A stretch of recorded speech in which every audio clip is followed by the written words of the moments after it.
जो कि अपनी चाल चल चुकी है और वो कर चुकी है जुदा निशा और मेहरान को। और निशा तो अब मेहरान की कोई बात सुनने को तैयार नहीं और मेहरान बेचारा बहुत गिड़गिड़ाता है, निशा के घर भी जाता है लेकिन निशा उसे धक्के देकर घर से बाहर निकाल देती है। इसके बाद निशा खुद भी बेचारी कमरे में बंद होकर बहुत रोती है और उसकी माँ बेचारी तो बेहोश ही हो जाती है जब निशा दरवाज़ा नहीं खोलती। लेकिन अब किसी को बुलाया जाएगा और हो सकता है कि निशा भी अंदर बेहोश ही हो चुकी हो, क्योंकि इतना ज़्यादा रोई है और पहले से उसकी एनर्जी भी डाउन थी।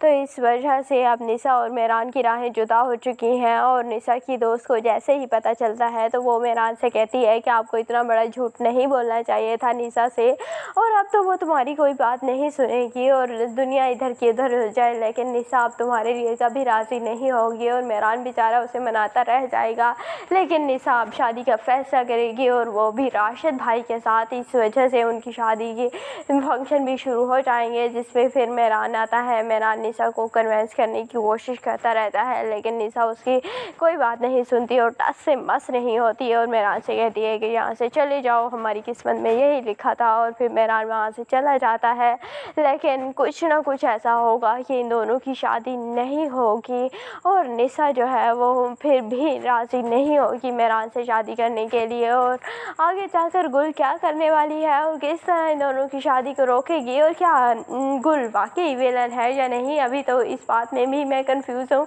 क्योंकि गुल जिस तरह से बार बार अपने अम्मा सही और अब्बा सही से कह रही है कि आप मेहरान की शादी करवा दें और दूसरी शादी के लिए जोर भी लगा रही है, लेकिन दूसरी जानिब उसने जिस तरह से निशा को बताया तो मुझे ऐसा लगा कि वो विलन ही है।